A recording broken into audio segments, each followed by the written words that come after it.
Good morning. Thank you for coming.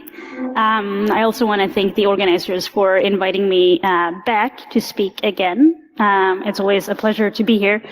So I'm going to talk a bit about securing journalists and the work that we do at the New York Times, some of the work that we've done with other media orgs or with nonprofits in the same space, the challenges that we have, and sort of why the intersection of media and security is so unique and so fun. So just some quick intro. I'm originally from Oslo, Norway. I now live in New York City, live in a couple of other places in between. My husband and I hacked a sniper rifle back in 2015 because it was fun and it was something that you could do. Last year, I got certified in sake. Figured it would be a nice hobby outside of InfoSec. And I previously worked on the Tor project and SecureDrop, and I'm now the Senior Director of Information Security at the New York Times. So the timeline for sort of the type of work that I've done is back in 2009, I started working for the Tor project as part of Google's Summer of Code. So back then, Google would give nonprofits, orgs or projects funding to take on summer interns. So initially, I worked for Tor doing research and development, and I sort of stayed on and volunteered to maintain the project that I took on. And a couple of years in, the Tor project, and I think this was back in 2011, the Tor project got funding from, if I remember correctly, the State Department to train reporters. So I ended up leading that project back then, traveled to Turkey to train reporters there, both local and foreign reporters in Turkey, and it sort of just spiraled from there. Back then, people weren't really talking about securing reporters. We talked about securing the enterprise. We talked about more traditional security, if you will. But I think then since then, in more recent years, maybe since like 2015 to today-ish, we've sort of started talking a bit more about securing reporters, securing cars, securing healthcare, and so we've sort of seen this like space develop where you have these sort of niche areas of securing a thing that is very unique, very specific, that has challenges that you don't necessarily see elsewhere. And so from the work that I did with Tor, I worked for Freedom of the Press with SecureDrop, which is this whistleblowing system that allows media orgs, or well, anyone who sets up the system, to anonymously receive tips from the public. So I think, I forget the number, I want to say there's around 30 orgs that have that system set up today, and we are one of them. So initially, I was then hired to do security just for the newsroom. That was sort of the scope of my role. Then over the past 3 years, we've sort of had a change in leadership, change in people on the team. So my role has sort of expanded to be not just security, but take the work that I'm doing there and really expand it to the rest of the org as well, which I think makes a lot of sense because you now have a number of different teams that do different but sort of overlapping work in the context of the newsroom. So you have information security that does a lot of stuff on the enterprise side of the company or the business side of the company, but also something in the newsroom. You have physical security, again, that they deal with facilities, they deal with the physical security of executives, they deal with a lot of other sort of groups of staff, but they also work in the newsroom. So what we're now doing is that we have cross-team collaboration in ways in which that 3-4+ years ago we didn't have that. But I'll get back to that in a bit. So yeah, I'm going to talk a bit more about sort of threat models in the context of media. What is it that we see that I think is a bit unique to this space? Some of the challenges ensuring the safety of the people that we protect. It's sort of one thing to secure a Twitter account or your G Suite deployment than securing the communication between a reporter and a source when you are not really in a position to enforce any security settings, when you can't drive the conversation. Talk a bit about how to evaluate the capabilities of your threat actors. So in the context of security, and especially when we talk about reporters or individuals, we also talk about threat modeling. You sort of have to know who's interested in the data that you have, the ways in which that they could get it, what they would be willing to do. So I'll talk a bit about how we do that as well, and then talk a bit about the sort of work that we've done over the past 3 years to really build a culture of security, and then how we can take lessons learned at the times to support and empower media works elsewhere. Let's see. Just make sure I get some water over here.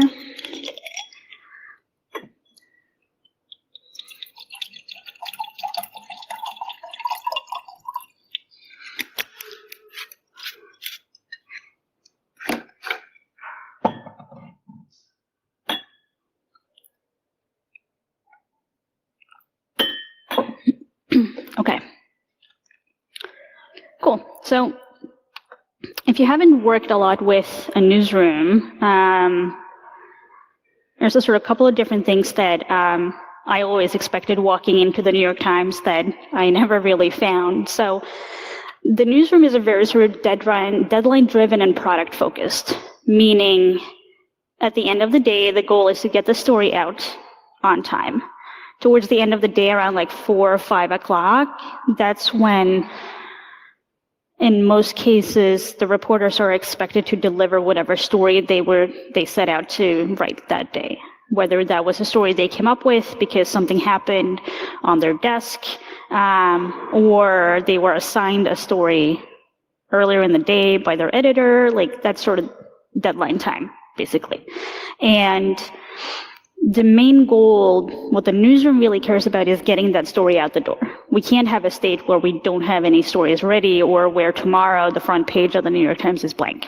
We always have to get something out. We always have to get that story out. So the idea that something like information security should ever block us getting a story out is just not, that's just not a discussion. It's not a topic, which means that in some cases we may find ourselves in discussions where we have to, for a short period of time, accept less security and more risk to ensure that the story is published. So there's sort of some of the interesting discussions that we have to have where it's very, very clear that we cannot block the work that happens. Our journalists file for more than 150 countries each year, which means that you have reporters that are traveling at any point in time. You have reporters that are based in different countries. So I think that if I remember correctly, we have like something like 23 foreign bureaus. So we have a bureau in Moscow, Berlin, London, Hong Kong, Paris, Beijing, Shanghai, and we also have reporters going in and out of very high-risk countries. We do have someone currently based in Iran. We have people going in and out of Syria. So you have people that are like remote and also traveling in high-risk countries. And somehow you got to find a way to secure those people as well, and whatever it is that they are up to, right? We have a newsroom that has to click on links and open attachments. So depending on who you ask in this community in information security, you will get this advice that you should never open an email or click on a link or open an attachment from someone you don't know. In the newsroom context, that doesn't work because they get their information from people they don't know. They have to click on these links. They have to open these emails, which means that our job is now, how can you empower someone to do so securely? Are there tools that you can deploy that will allow them to do this? Is there training that you can roll out that will help them understand what to do and what not to do, or even what to look for when they open an email? Are there ways in which that you can like empower them to minimize that risk, knowing that it's still going to be a risk? So with that, the solutions that we create have to be usable, and reliable. So before I came to the Times, I was sort of doing a lot of consulting work, workshops, public speaking, training of reporters in the UK and Norway. And so one thing that I was doing as part of that, just for myself, was that I would come up with these sort of scenarios that a reporter might have, and then figure out how I would secure them, or in that case, myself, and sort of really just try it out to see how well it worked or didn't work. So one thing that I did a lot of back then was travel security. So I would have a travel laptop and I would have a travel phone, and I would really sort of think about the different types of advice that we would give reporters or high-risk folks, and just see how well that advice would work for myself. And I found that you can absolutely go so far on the scale that you are very secure, but it's not very usable. So if you find yourself in a situation where you have to send an email really quickly, you're going to be out of luck. Versus you can go so far on the usable side that you can send an email very quickly, but it may not be as secure as you would like. And so somewhere on that line, there is a balance between what is usable, what is secure, and what's going to work for you or for the reporter at that point in time. There are various systems that we certainly could use in the newsroom, like Cubes, which is, from a technical perspective, incredibly neat, and I would also say secure, but from a usable perspective, for a non-technical user, it may not be the best. So maybe that's a system that we can leverage in a very different context. Maybe it's something that we use for a point-in-time project with people that do have some tech background, where we have dedicated support to ensure that if they need help, they have that quickly and they don't have to wait for someone to respond to an email 3 days later, and things like that. So there are ways in which that we can leverage solutions that are more secure than usable, but at that point you have to then consider the level of support, the time it's going to take, the requirements that you would have for the people from the newsroom using the system, etc. So it's sort of like a long list, but we do try and figure that out. And sort of going back a bit to the email example,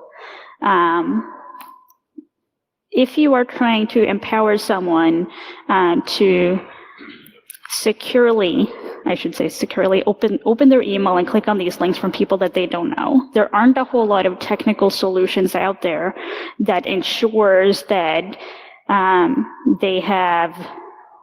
they can do that without taking on any amount of risk. There are some solutions out there that can check the email, that can vet the link, but at that point you're talking privacy and potentially security concerns on top of that as well. So there's sort of like some balance between the technical tools and the knowledge you want to give the newsroom. And we focus a whole lot on awareness, relationship building, and building trust. Because ultimately, reporters are going to find themselves in a whole lot of weird situations, whether it's travel, communicating with their source, receiving a document that they've never seen before, getting a link from some random source, and we to some extent need to rely on them to do the right thing and to loop us in at the right point in time. And you're not going to get that chain without building trust and doing a lot of awareness raising in the newsroom. And I'll get back to a bit of that as well. Let's see. Cool. So I touched on some of this, but so in the newsroom, so the newsroom at the New York Times is around 1,500 people today. I think it's going to be about 1,600 by year end. I think 1,200 of those are reporters, and then you got news admin, support staff. We got some dedicated training staff for the newsroom, editors, and sort of other groups of people that ultimately support the work that the reporters are doing. And from there, you have the concept of desks. So international is a desk. Metro, which writes about New York and New York City, is a desk. Science is a desk. And we got a bunch of different bureaus. Now, individuals, desks, and bureaus are all going to have different threats and concerns. So someone who works on investigations is going to have different requirements than someone who works on obituaries, for example.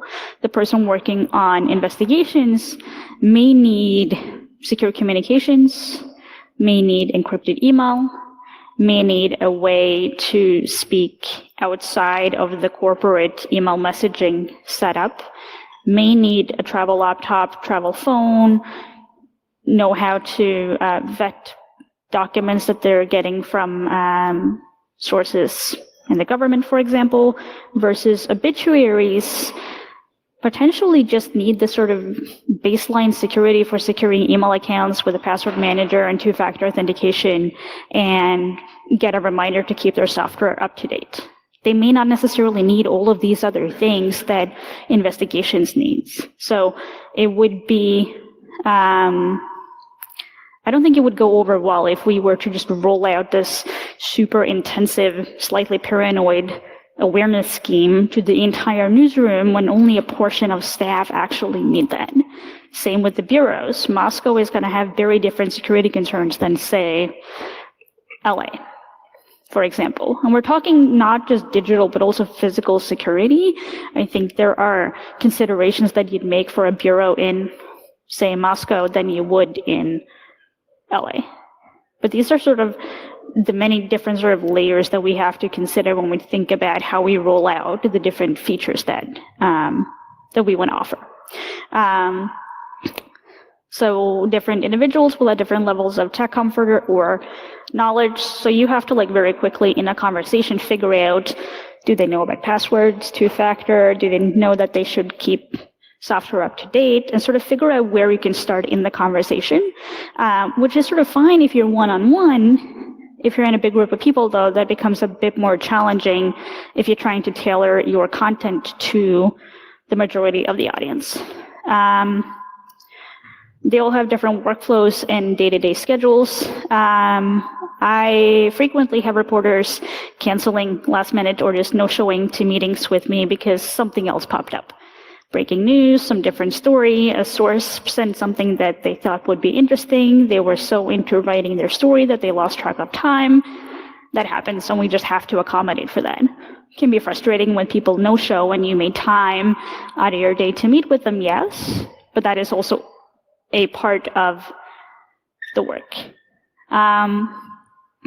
And finally, reporters frequently use a mix of personal and corporate accounts, which I think is one of the biggest challenges that we have when it comes to securing a newsroom. And I would say that it's fine for a reporter. They should absolutely continue to do that. We have sources in some cases that just straight up say, I will not communicate with you on your corporate email for whatever reason. Maybe they don't like Google. A lot of media orgs use Google these days. Maybe they trust another platform. Maybe they are familiar with the types of enterprise controls that you typically have on email, and they just want to avoid that. There can be a number of different reasons, but the reporter will always meet the source where they're at. So if the source is saying, actually, I want to speak over here, I want to use this app, or I want to use this type of email service, or I want to communicate through letters that we leave in Central Park at random points in time, ultimately that is what the journalist is going to do, which means that that is something that we have to be able to support. So again, that goes back to the awareness raising and empowerment and giving them the tools that they need to secure their own accounts. I can't enforce the security of someone's personal Twitter account. I can teach them how to set it up. I can help them understand why it's really important. But at the end of the day, it is on the reporter to take those steps and to come ask when they're not sure. So that is a lot of challenges, and I would say a lot of fun. That's sort of one of the things that I personally love about the work that I do, is that I see all of this as just one big puzzle, and I love puzzles. I love trying to figure out the many ways in which that you can solve a problem, the many ways in which that something can go wrong, and really sort of come up with that perfect balance between usable and secure. So I included 2 use cases that I think will just highlight what I just talked about, where one is, let's say that we're just going to secure the main account on Twitter. So that's a corporate account. We have a team that's very responsive and work very closely with us. So if we wanted to secure that account, we can sort of start with considering the ways in which that the account can be hacked, which can be something like, let's say that plain account, no two-factor, password is password. Guessing that password would be fairly easy. So we can ensure that they have a strong, unique password. At which point you can still guess it, not very likely, but let's say that that's possible. You can successfully phish someone with access to the account. Okay, we can add two-factor to the account, at which point you'd have to get the password, the two-factor code, and then get into the account. You can get access through a third-party integration, at which point we can say, okay, let's just limit the use of third-party integrations. Either we can say, let's agree to just not use them at all and let us know if that has to change, or we can say we trust these three. You can add those. If you need to use something else, let us know and we can review which ones you want to add. Then you got the context of DMs. If someone makes it into your Twitter account, you're not going to know the steps that they take unless you see it. So if they follow, unfollow, or tweet, you're not going to necessarily see the actions that they take, which means that if they just read all the DMs that you have, you're not going to know that they did that. So then to limit the exposure, I should say, or the risk of someone just silently reading all the DMs that you have associated with your account, we can just say that we limit how and when the account is used for DMs, if it is used for DMs at all. So there are some services that offer DMs for support. For example, I recently had to deal with an airline about my frequent flyer miles, and I DM'd them for support, and they responded saying, yeah, just give us your full name, your date of birth, and your address. And I said, nah, thank you. I'm going to call instead. Because if I give that information via DM and their Twitter account is hacked, someone's going to have access to a whole lot of personal data that's now sitting inside of their DMs. And I want to avoid that type of scenario for the newsroom, so we sort of come up with some sort of guidelines or rules that make sense for us. And then what we've also done, and Twitter has really ramped up in the last 6 months, I would say, is providing sort of VIP urgent assistance to larger, maybe high-risk orgs. So we now have an escalation channel to Twitter. So if something were to happen, either with any of our corporate accounts or with VIP accounts that we monitor, we will get faster support and faster response than we perhaps otherwise would get, which I think is super, super helpful. And I think that is something that we will need on other platforms as well. And it's sort of been a hit or miss whether or not the platforms are prepared to engage with us on that scale. So that's sort of one example of like securing a corporate account, which fairly easy. It does require that you communicate with the team that owns the account, but providing that you're not a jerk, building that relationship should not be a problem. So to make it a bit more complex, though, let's say that you're communicating with a source. So you have a reporter. You are supporting a reporter who's communicating with a source. Again, you can sort of consider the ways in which that either end of the comms can be compromised in this case, which means that we can talk about in-person intimidation, we can talk about surveillance, we can talk about metadata, we can talk about the compromise of their accounts, if either of them are traveling, we can talk about search and seizure at the border. There are so many ways in which that that level of communication can be intercepted and compromised, that things start getting very complex very quickly. And I think the best thing that you can do is just provide the reporter with the tools and with the knowledge that they need. Another thing that sort of makes this a bit challenging is that the reporter and the source will almost always have different levels of tech knowledge, which means that you can equip a reporter to use Tor and Tails and Signal and encrypted email and know how to get something from Secure Drop. But if the source only knows how to send a regular email, that's not going to work. That is where the journalist will have to meet them at initially. It's always possible to educate a source in how to use some of these other tools. Maybe you can get them on Signal. Maybe you can get them comfortable with making a WhatsApp phone call, for example. But that still requires the reporter to take some time to get them set up. And if that communication happens via email, for example, you are leaving a trace showing that the reporter was engaging with the source at that point in time, talking about how to set up secure comms.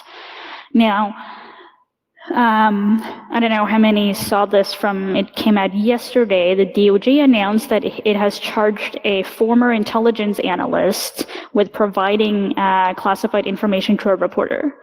And the indictment, it's pretty interesting, and it's also fairly short, so if you have time, you should dig it up and read it. And I think it's like page 5 and 6 that just sort of outlines the many different times that the source and the reporter communicated. And you see the source uses a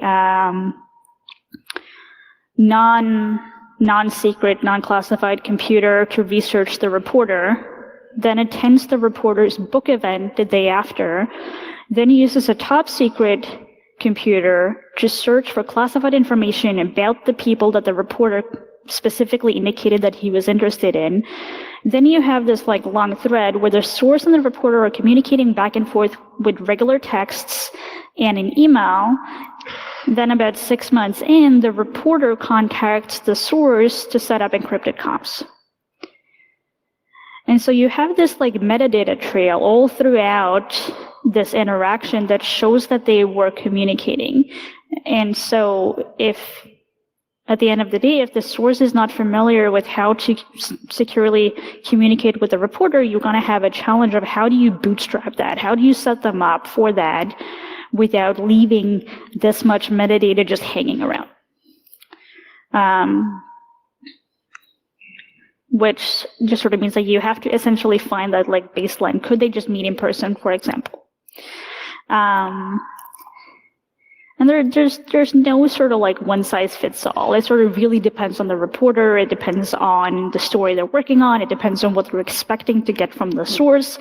So we really try and like engineer a little like toolbox of like, we can try X and Y and Z, and then with the reporter come up with the method that's gonna work the best. We also say that whatever policy we set in the newsroom must follow best practice, and it can't be something custom. I would rather have a newsroom that is raising the bar for making Signal and WhatsApp common and acceptable and accepted. Same with Tor and Tails and these other tools, making encrypted comms the default rather than us trying to roll something that is unique, possibly faulty, and ultimately is going to put more people at risk. And over time, it may be seen as more suspicious to use something custom by the New York Times than it is to make a WhatsApp call, for example. So we try to focus on solutions that are well-known, known to be secure, have been vetted, used by the general public. And so we do work on educating the newsroom, and through articles that we write, workshops that we do try and also educate future and current sources, even if we don't know who they are. So another sort of challenge that we've seen is sort of the rise of online threats and harassment. It's not new, but I would say in the past 2 years, maybe 3 years, we've seen online threats and harassment escalate in a way that just sort of feels very different. It's persistent. It's persistent. It's a higher volume, and it just sort of feels very different than what we perhaps saw before. And I would also argue that you have reporters who maybe because of who they are or what they write about have just like gotten used to this like low level churn of just harassment on social media, and they gotten to the point where that's just like, it's like whatever, they got used to it. The bar is a bit higher now for what will rattle them or upset them or cause them to report something. But now you also have a lot of new reporters, often younger reporters, getting this sort of fire hose on Twitter in a way that is new for them. It is to some extent a bit new for us to see the escalation, and we're really trying to figure out how do we best meet the needs of the newsroom. In this case, can we educate staff on what to do, what not to do? How do you handle harassment or threats? Who do you report it to at the times? What kind of support can the company provide? What would it look like if you had to report it to law enforcement? And then, unfortunately, educate law enforcement too, so that they fully understand what it is that you're dealing with and that it's not just someone blowing off steam, for example.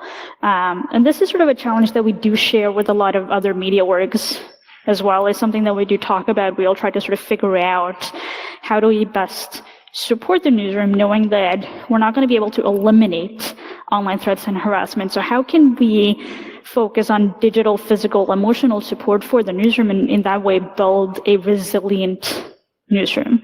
Now that is a huge challenge and undertaking. And one of the things that the Times did about a year and a bit ago was that we created a cross-collaborative teams, or cross-team collaborative team to focus on this challenge specifically. So you had reps from InfoSec and physical security and legal, and that topic did get the space it needed to be discussed so we could all come up with solutions. And then a month ago now, we also hired a VP of corporate security who is going to focus a bit more on the physical safety and on online threats and harassment of our staff, which I think is a fantastic move. And then finally, we also now focus more on proactive steps prior to research and publication. So last summer, 2 people on my team, Kristen Kaczynski and Nina Kapoor, came up with what they called a doxing workshop. Or initially, it was a doxing service.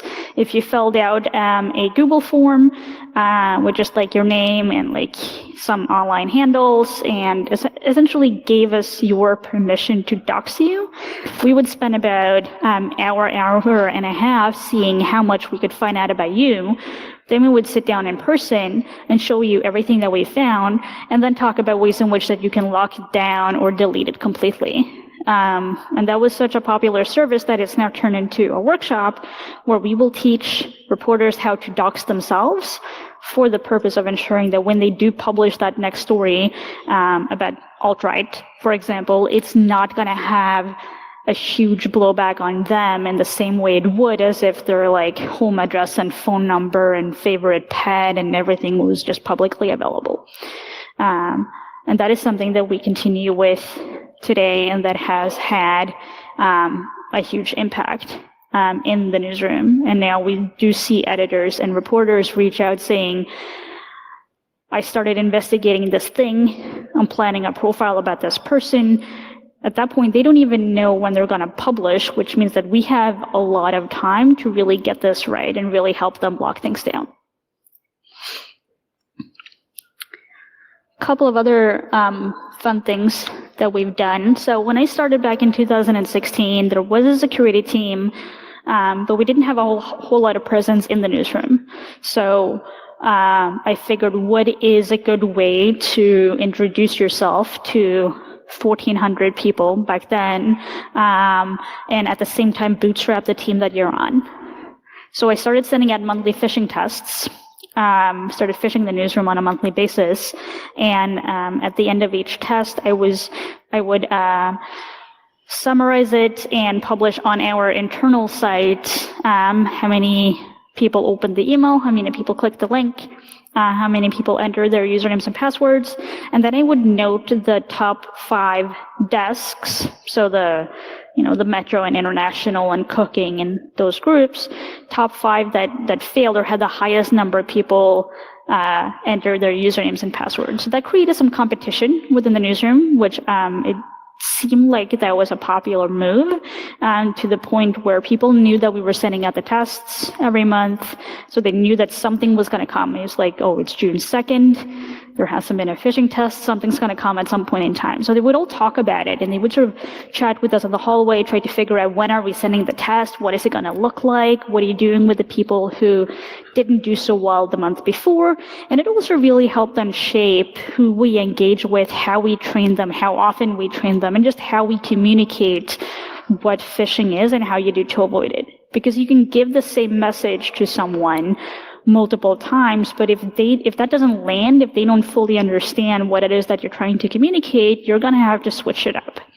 So that also really helped us see like who needed more help and who needed help in a different way that we hadn't done it before. We also, so this has sort of changed slightly, but back then in 2016, 17, we would have 1 full hour for information security training with every new hire in the newsroom. So we would do that on I think it was bi-weekly basis back then. Since then, our onboarding program has changed, and we now have 30 minutes with all new hires at the company. So, and then on top of that, we do some additional training with certain desks. So we have then the opportunity to provide that the baseline digital security. Here's what you absolutely need to know. And then we also do engage with different desks to talk about, here's how you research securely. Here's how you research a company without disclosing that you, the New York Times, is interested in looking into this. Here's what you should consider for travel. We've done brown bag lunches with legal to talk about border searches, especially in the context of the US, what the law says, what's sort of like gray area, what you should and shouldn't do, what the company can do for you if you do get detained. So we talk about what the law does, and then we can talk about also what you can do from a security perspective and what we then, our team, can do for the newsroom in that context. So you then get to train people on that very sort of unique topic, challenge-specific area in a way that talking about that in an onboarding wouldn't necessarily make sense. One, because the audience is just sort of too broad, but also onboarding is like this crazy, I think it's like a 3-day, if not full week experience, and you're sort of getting this fire hose about anything and everything that you should know about the company. So we try to save that for a bit later. We do a lot of awareness through newsletters, weekly tips. We send out advisories when things pop up, and we do National Cybersecurity Awareness Month. So the first one was last year. We had cake that was really popular, and lockpicking was, I think, the most popular workshop that we did last year, to the point where the Washington, D.C. Bureau wanted lockpicking as well, so we organized that for them. So we do focus a lot on culture as part of the security program and building awareness. We also do, as I mentioned earlier, build a lot of relationships with vendors and teams, because there are so many different people that will ultimately engage with the newsroom in some way, shape, or form. If we can educate them, they can then educate the people that they talk to. And really, as a team of, I think we're now 10 at an organization of 5,000, you are going to need to find other people who can help support your mission. So, in terms of supporting the mission, how can we take the lessons learned at the Times and empower other media orgs? So one thing that we can do is sort of share experiences and intelligence, and so the lessons learned. So for the past year, we've had a little sort of group of folks from security teams at media orgs that are getting together on like monthly calls, in-person meetups, sharing the type of challenges that they have, what they're thinking about. Travel comes up a lot, what they're thinking about just digital security, what about data retention policies for email, what about social media, and sort of talk about some of these challenges that may be unique to the space, but certainly not unique to individual media orgs. Talked a bit about supporting users with accounts. So the whole personal corporate account piece is just really, really tricky. Like you have no way to like enforce security settings in that space. So you do really rely on ensuring that the end user knows what to do and what not to do. We also then focus on how reporters can securely use Twitter and Facebook and these other platforms instead of saying, no, you shouldn't use it. It will lead to much metadata, or it's not secure, or Facebook would give out your data in response to a court order. We do try and just sort of we try and help the reporters just be aware of the challenges, be aware of the risks, and then sort of show them how to do it.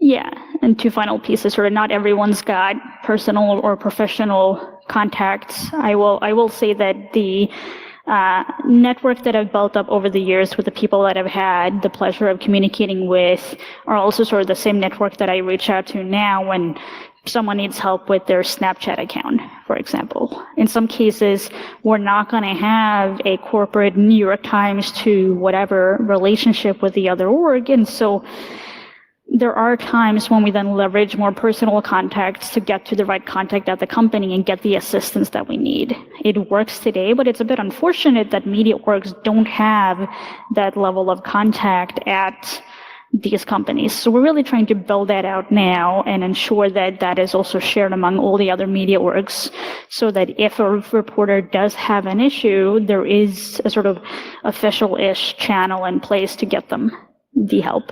And then finally, online threats and harassment is it's a topic that everyone's talking about. It's not unique to media by any means, but it is now a conversation that is flowing both within media orgs and now also we've seen Twitter and Facebook talk about it for a while, but I think there's a lot of talk and everyone's now very interested in finding more solutions to the challenges that we're seeing.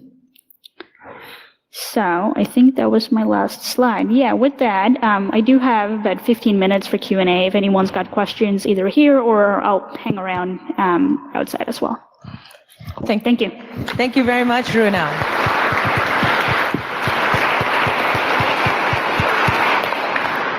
Any questions from the floor? Or indeed, questions during coffee break over coffee. Thank you again to Runa for coming back onto the Hack in the Box stage. Thank you. Another round of applause, please.